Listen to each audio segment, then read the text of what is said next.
Bismillahirrahmanirrahim. Assalamualaikum warahmatullahi wabarakatuh. Halo teman-teman, jumpa lagi di channel Ojowodi.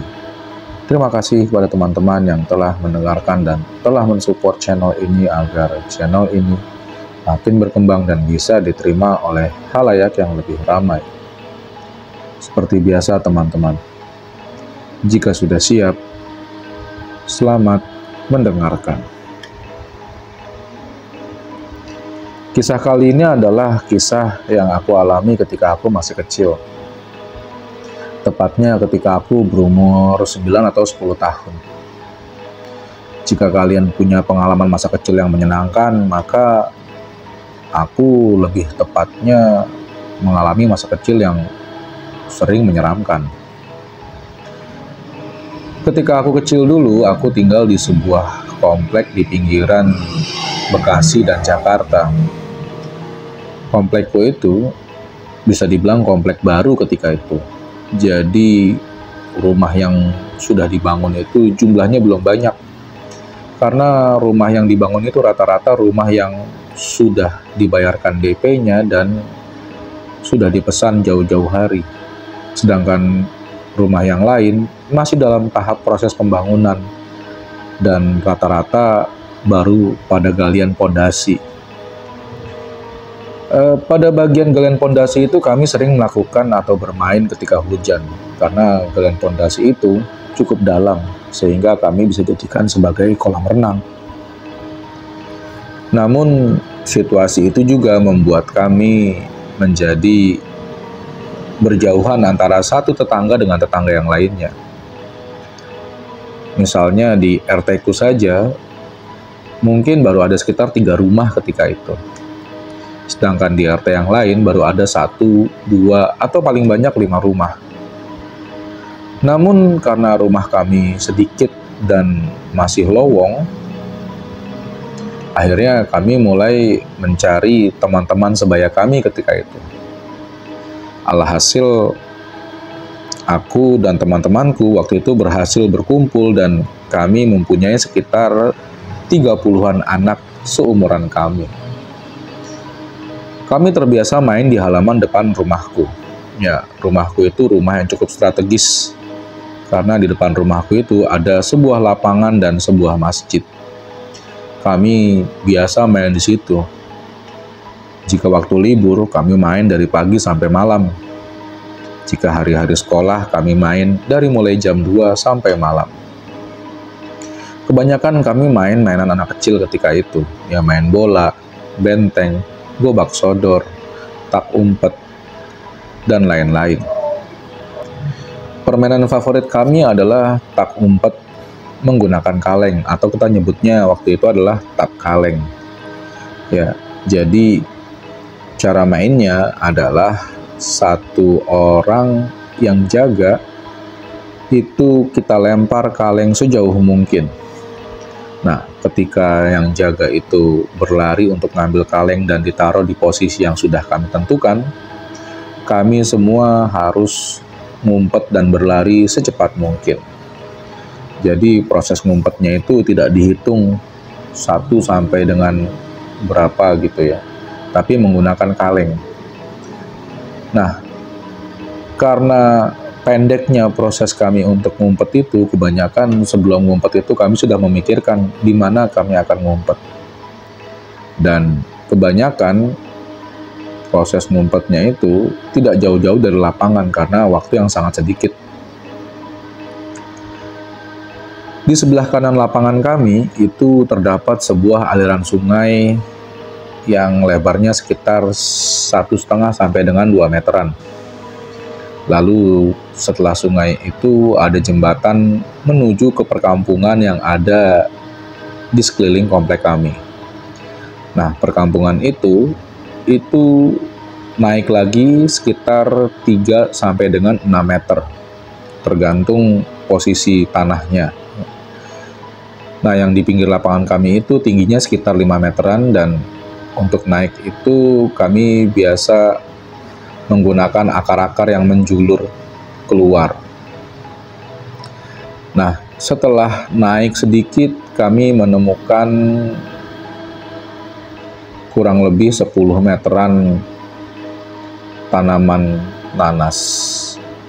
Lalu setelah tanaman nanas, barulah waktu itu ada beberapa pohon yang cukup besar-besar, yang jika dilihat dari komplek kami itu, kami seperti berada di perbukitan kecil. Pohonnya itu beraneka ragam, dari mulai pohon asem, pohon jengkol, pohon melinjo, pohon nangka, pohon buah-buahan kayak jambu monyet, ya, dan lain-lain. Kalau sore atau siang, kami biasa main di atas kampung itu. Biasanya kami waktu itu main tentara-tentaraan atau perang-perangan. Kami juga biasa mencari binatang-binatang kecil di sana seperti serangga, ular, ataupun kadal dan ayam. Jadi karena kami terbiasa main di atas kampung itu, kami tidak pernah merasa bahwa kampung itu menyeramkan. Ya memang kalau malam kampung itu menyeramkan dengan keadaan lampu yang belum seperti saat ini, ya, pohon yang besar-besar. Bisa dibilang kampung itu ya cukup gelap dan ya rasanya anak zaman sekarang sih nggak mungkin main di tempat seperti itu. Singkat cerita, waktu itu aku dan kedua temanku memutuskan untuk ngumpet di atas kampung itu. Siapa yang menyangka bahwa 3 orang waktu itu mempunyai pikiran yang sama. Aku, temanku Jamie dan Charles itu berlari menyeberangi sungai, naik ke atas kampung, melintasi perkebunan nanas, lalu kami berjongkok di situ dan menunggu. Di proses menunggu itulah kami bisa melihat dari atas bahwa beberapa teman kami mulai ketangkep. Sementara aku, Jamie dan Charles nyaman nongkrong di atas sambil memperhatikan keadaan di bawah. Satu persatu teman kami mulai ketangkep oleh yang jaga ketika itu. Aku dan Jamie serta Charles berbicara, "Jam, sabar ya. Nanti kalau udah tinggal 2 atau 3 orang lagi yang belum keluar sama kita bertiga, baru kita keluar barengan, tapi tunggu dia jalannya agak jauh dulu." Lalu Jamie membalas, "Iya betul, kalau kita inglo-in berlima nih nanti barengan, dia jaga lagi." Charles pun mengangguk menyetujui usulan kami. Di tengah-tengah kami memperhatikan teman kami yang sedang jaga di bawah itu, kurang lebih 5 atau 6 meteran di belakang kami itu ada satu buah pohon nangka. Dan kebetulan pohon nangka itu sepertinya sudah akan panen. Itu bisa dilihat dari banyaknya buah nangka yang sudah dibungkus oleh karung-karung oleh pemiliknya. Ya tujuannya memang satu, untuk menghindari buah itu dimakan binatang seperti kelelawar, dan kedua adalah untuk menjaga biar buah itu mudah dicirikan jika dia sudah akan matang dan sudah akan panen. Ketika kami sedang asik menunggu itu, tiba-tiba di belakang kami itu seperti ada buah nangka jatuh. Debuk. Mendengar hal itu tentu saja buat kami itu adalah jackpot. Kenapa jackpot? Karena bayangin aja malam-malam ada nangka jatuh. Kalau kami bisa membawa nangka itu ke bawah, itu akan jadi pesta nangka malam itu. Bayangkan nangka yang sudah matang, sempurna, jatuh dari pohon, wangi, dan buah-buahnya itu berwarna orange kemerahan dengan rasa manis yang juicy luar biasa itu. Wah, itu nangka yang sempurna banget itu. Refleks Charles langsung bilang, nangka tuh. Dan Jamie pun menimpali, "Yuk kita gotong yuk, kita bawa turun yuk." Lalu aku pun mengiyakan mereka bertiga. Kami pun berbarengan menengok ke belakang. Lalu masih berjalan mengendap karena kami masih khawatir yang jaga di bawah itu melihat kami. Kami bertiga berjalan mengendap mendekati nangka yang jaraknya di belakang kami sekitar 5 atau 6 meter itu. Berjalan makin dekat, makin dekat, makin dekat, kurang lebih 2 meteran, kami bisa melihat nangka yang sudah siap kami angkat itu tiba-tiba berdiri begitu saja. Nangka berdiri. Itu di luar nalar banget itu. Kami bertiga yang waktu itu ya masih bocah, umur 10 tahunan itu tidak bisa dengan sigap refleks. Kami hanya saling berpandang-pandangan dan kebingungan, kok nangka berdiri. Tepat ketika kami ingin melangkah lebih dekat untuk mengangkat nangka itu lebih dulu loncat maju ke depan menghampiri kami. Jamie dengan serta-merta langsung berteriak, "Pocong!" Dia pun langsung lari meninggalkan aku dan Charles di situ. Sementara aku dan Charles saling berpegangan. Kami sebenarnya hendak kabur, tapi aku memegang Charles dan Charles memegang diriku. Entah siapa yang memulai, tapi itu benar-benar membuat kami tidak bisa lari waktu itu. Sementara pocong itu makin mendekat, kurang lebih jarak 1 meter di depan kami, barulah aku bisa balik badan dan Charles bisa berlari bersamaan. Namun tetap kami saling pegang-memegang satu sama lainnya. Hal itu membuat langkah kami sangat sulit untuk berlari. Dan ditambah di depan kami ada kebonan nanas yang lebarnya sekitar 10 meter. Tanpa pikir panjang, kami pun terus berlari menerjang kebonan nanas itu dan berlari ke bawah menyeberangi sungai sambil berteriak, "Pocong! Pocong!" Sementara yang jaga di lapangan berpikir bahwa kami hanya bercanda, dan dia tetap menyebut nama kami. Charles Inglow, Jamie Inglow, Stephen Inglow.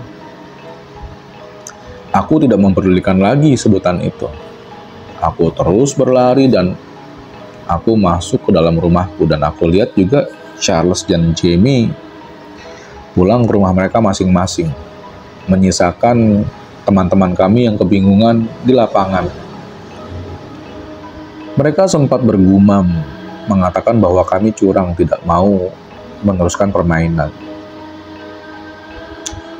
Dari dalam rumah, aku sempat menengok ke belakang lagi dan melihat ke atas perkampungan, dan aku lihat seperti ada 2 mata merah yang mencorong, menyala, memperhatikanku dari atas kampung itu.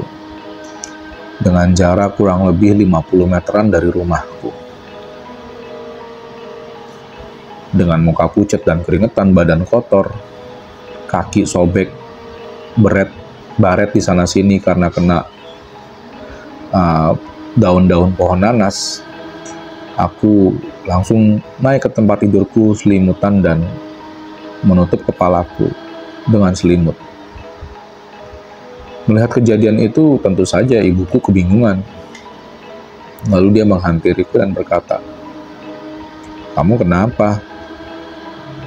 Sana cuci kaki dulu." Serta-merta ibuku membuka selimutnya dan mendapatiku dalam keadaan kotor, kaki penuh luka baretan, dan muka pucat serta keringat yang besar-besar membasahi tubuh. Aku bilang kepada ibuku, "Saya takut, Mah." "Kamu takut apa?" "Itu, Mah, tadi di kebun saya lihat pocong. Ya, bisa ditebak. Ibuku menanggapinya seperti tidak percaya begitu. Dia hanya bilang, ya udah, besok jangan main lagi di kebun. Lalu meninggalkanku begitu saja, sementara aku masih ketakutan luar biasa.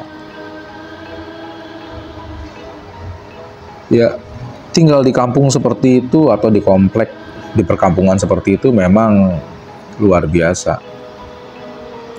Bahkan aku bisa bilang, hingga aku besar itu banyak menemukan hal-hal yang tidak aku temukan lagi saat ini. Bisa dibilang proses modernisasi dengan banyaknya lampu, terang benderangnya jalanan, bersihnya lingkungan, itu banyak membuat makhluk-makhluk halus yang dulu suka aku lihat itu pergi menghilang entah kemana. Mungkin mereka masuk ke perkampungan yang lebih dalam, atau mereka pergi meninggalkan tempat kami dan mencari tempat-tempat yang lebih gelap. Ya, bisa dibilang seperti itu.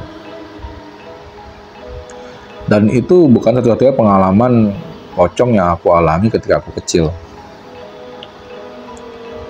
Beberapa bulan setelah kejadian itu, aku ingat waktu itu malam minggu, tepat sebelum kami pulang, teman-teman di lapangan itu janjian untuk lari besok pagi, lari pagi berbarengan, bersama-sama. Kami janjian waktu itu untuk berkumpul di lapangan setelah sholat subuh.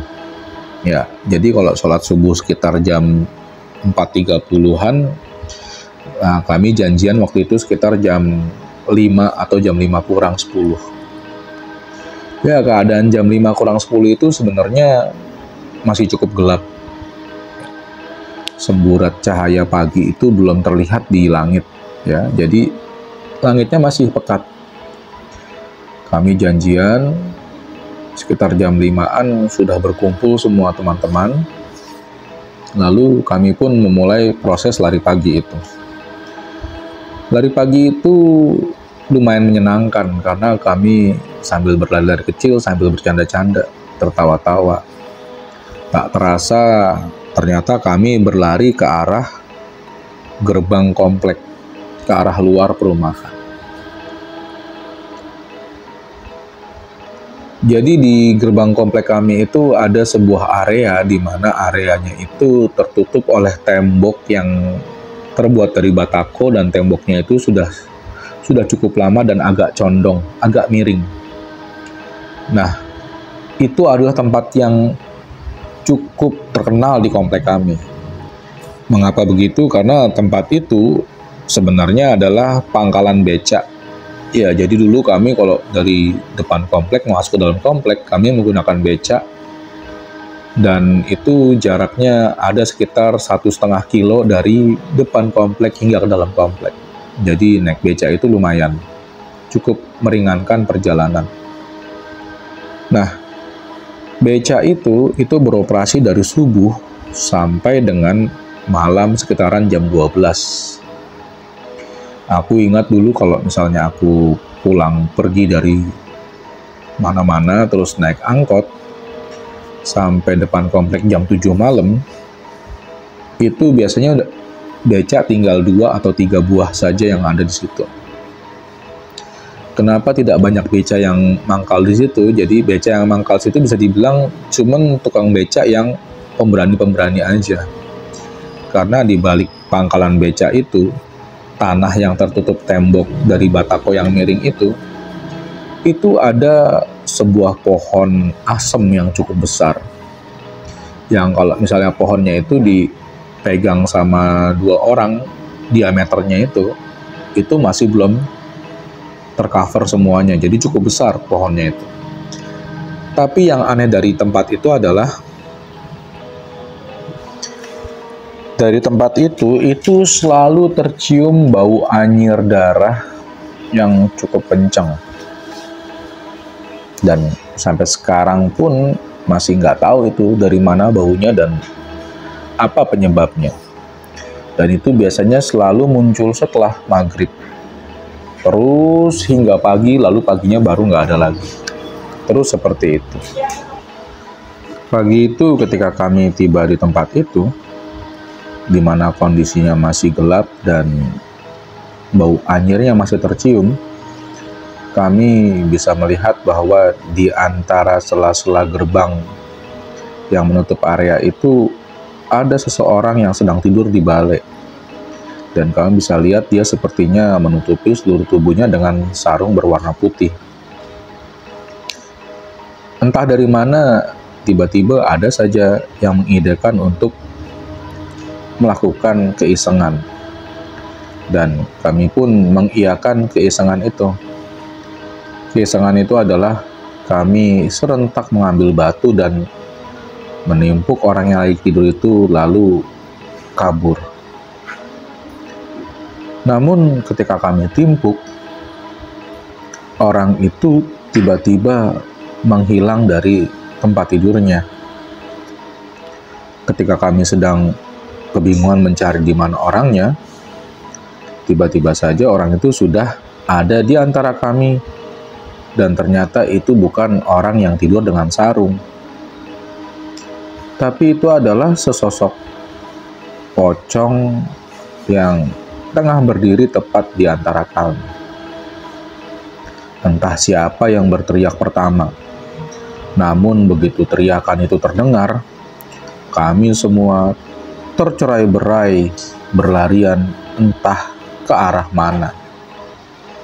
Kami semua berlari dalam keadaan ketakutan yang luar biasa. Aku baru menyadari diriku ternyata berlari sendirian di bawah pepohonan dan perkampungan. Aku lupa ke arah mana aku berlari. Hingga akhirnya aku terus berlari ketakutan menyusuri perkampungan itu hingga aku kembali ke dalam komplek perumahanku dan kembali ke tempat semula di mana kami janjian pertama, yaitu lapangan di depan rumahku. Aku tiba di lapangan itu mungkin di urutan yang kedua atau ketiga. Lalu kami sepakat untuk menunggu semua teman untuk kembali datang ke lapangan itu. Satu persatu teman-temanku mulai kembali berdatangan dan memasuki 6:30 pagi barulah kami semua lengkap. Ketika itu kami semua mempunyai cerita masing-masing. Yang paling parah adalah salah satu temanku yang ketika dia berlari ternyata dia terus dikejar pocong itu. Dia jatuh hingga merangkak-rangkak, menangis, dan ketika kami lihat memang bajunya cukup kotor dan kami bisa melihat beberapa luka di kakinya, kemungkinan karena dia terjatuh dan merangkak-rangkak itu. Lalu kami bertanya apa yang terjadi setelahnya. Dia bilang ketika matahari sudah mulai terbit, tiba-tiba saja pocong itu menghilang begitu saja. Ya, itulah beberapa pengalaman yang aku rasakan ketika aku kecil dulu. Tinggal di sebuah komplek di pinggiran Jakarta dan Bekasi di awal tahun 90-an atau di akhir tahun 80-an. Terima kasih teman-teman telah mendengarkan cerita-cerita di channel Ojowedi. Akhir kata, wassalamualaikum warahmatullahi wabarakatuh.